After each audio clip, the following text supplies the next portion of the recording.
നമസ്കാരം. ഇന്ന് നിങ്ങളുമായി പങ്കുവെക്കുന്നത് ഒരു തെനാലി രാമൻ കഥയാണ്. ആ കഥ പ്രകാരമാണ്. തെനാലി രാമൻ്റെ ഭാര്യയ്ക്ക് ഒരു സഹോദരനുണ്ട്. ദൂരെയുള്ള ഒരു ഗ്രാമത്തിലാണ് ആ സഹോദരൻ കഴിഞ്ഞു പോരുന്നത്. തികച്ചും ഒരു ഗ്രാമീണൻ. ഒരിക്കൽ അയാൾക്കൊരു ആഗ്രഹമുണ്ടായി. സഹോദരി ഭർത്താവിൻ്റെ ഗൃഹത്തിലേക്ക് ഒന്ന് പോകണം. രാമന് വലിയ പദവിയും പ്രതാപവും ഉണ്ടല്ലോ. രാജധാനിയിലെ വലിയ ആളാണത്രേ. കുറേ ദിവസം രാമൻ്റെ അതിഥിയായി താമസിക്കുക തന്നെ. അതേസമയം രാജധാനിയിലെ വിശേഷങ്ങൾ കാണുകയും ചെയ്യാം. ഇതൊക്കെയാണ് ഭാര്യ സഹോദരൻ്റെ ആഗ്രഹം. അങ്ങനെ അയാൾ വിജയനഗരത്തിൽ എത്തിച്ചേർന്നു. രാമനും ഭാര്യയ്ക്കും വലിയ സന്തോഷമായി. അതിഥിയായി എത്തിയ ഭാര്യ സഹോദരനായ ഗ്രാമീണന് അതിയായ താല്പര്യം. അയാൾ കേട്ടതിലും എത്രയോ കൂടുതലാണ് ഇവിടുത്തെ വിശേഷങ്ങൾ. ഒരിക്കൽ രാമൻ അയാൾക്ക് ചില പഴങ്ങൾ തിന്നാൻ കൊടുത്തു. ആ പഴങ്ങൾ അതിനു മുമ്പ് ആ സഹോദരൻ കഴിച്ചിട്ടില്ല. അതെന്തിന്? അവ കണ്ടിട്ട് പോലുമില്ല. ഇങ്ങനെയുമുണ്ടോ പഴങ്ങൾ? ഈ പഴങ്ങൾക്ക് എന്തൊരു സ്വാദ്! അടുത്ത ദിവസം ആ പഴങ്ങൾ വയറു നിറച്ച് തിന്നണം. അതായി അദ്ദേഹത്തിൻ്റെ ആഗ്രഹം. ആ പഴങ്ങൾ രാമന് കൊട്ടാരത്തിൽ നിന്ന് കിട്ടിയവയാണ്. പഴമരങ്ങൾ ചക്രവർത്തി വിദേശങ്ങളിൽ നിന്ന് വരുത്തിച്ചിരുന്നു. അതോ തൻ്റെയും രാജകുടുംബത്തിൻ്റെയും ഉപയോഗത്തിനായിട്ടും ആ പഴങ്ങൾക്കായി പ്രത്യേകം ഒരു തോട്ടവുമുണ്ട്. തോട്ടത്തിൽ ആർക്കും പ്രവേശനമില്ല. ഒരാൾ പഴം മോഷ്ടിച്ചെന്നിരിക്കട്ടെ, അയാൾക്ക് കിട്ടുന്നത് വധശിക്ഷയായിരിക്കും. ഇത്രയും വിവരങ്ങൾ രാമൻ ഭാര്യ സഹോദരനെ അറിയിച്ചു. അയാൾക്ക് അടക്കാൻ വയ്യാത്ത ഒരാഗ്രഹമുണ്ടായി. കൊട്ടാരത്തിലെ തോട്ടത്തിൽ ചെന്ന് പഴങ്ങൾ പറിച്ചു തിന്നണം. തോട്ടത്തിൻ്റെ കിടപ്പ്, പഴമരങ്ങളുടെ വിവരങ്ങൾ, കാവൽക്കാരുടെ രീതികൾ, അവയെല്ലാം തെനാലി രാമനിൽ നിന്ന് ഇയാൾ ചോദിച്ചു മനസ്സിലാക്കി. താൻ കുറേ പഴം മോഷ്ടിച്ചാൽ ആരും കാണുകയില്ല. അതായി ആ കൊതിയനായ ഗ്രാമീണൻ്റെ വിശ്വാസം. രാത്രി അയാൾ പതുങ്ങി തോട്ടത്തിൽ പ്രവേശിച്ചു. ഓരോരോ മരത്തിൽ കയറി പഴങ്ങൾ പറിച്ചു തിന്നു. തിന്നിട്ടും അയാളുടെ മതി വരുന്നില്ല.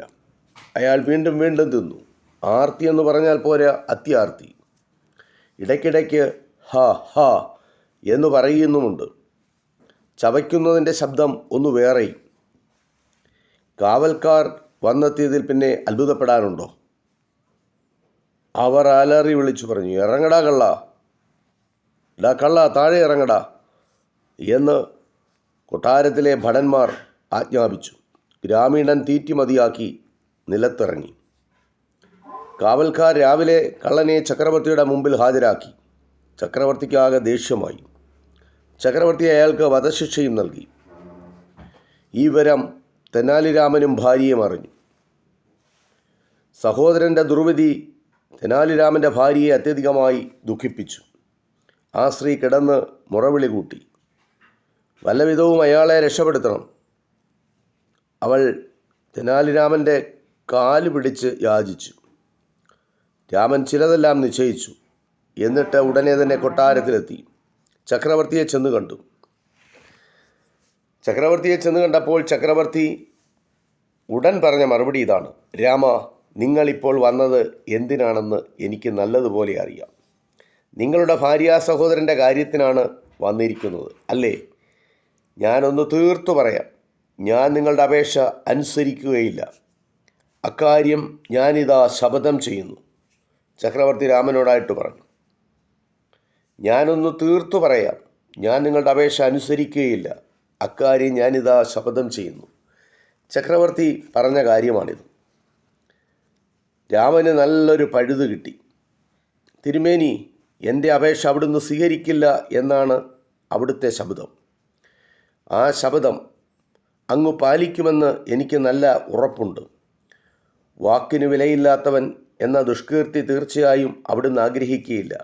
ശരി, ഞാൻ അപേക്ഷിക്കുന്നത് ഇതാണ്: എൻ്റെ ഭാര്യ സഹോദരന് വധശിക്ഷ നൽകണം."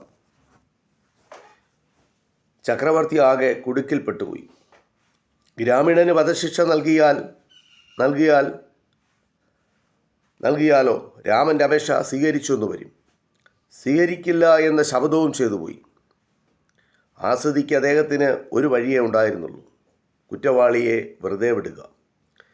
രാമ, ഞാനിപ്പോൾ വധശിക്ഷ ഇളവ് ചെയ്യുന്നു.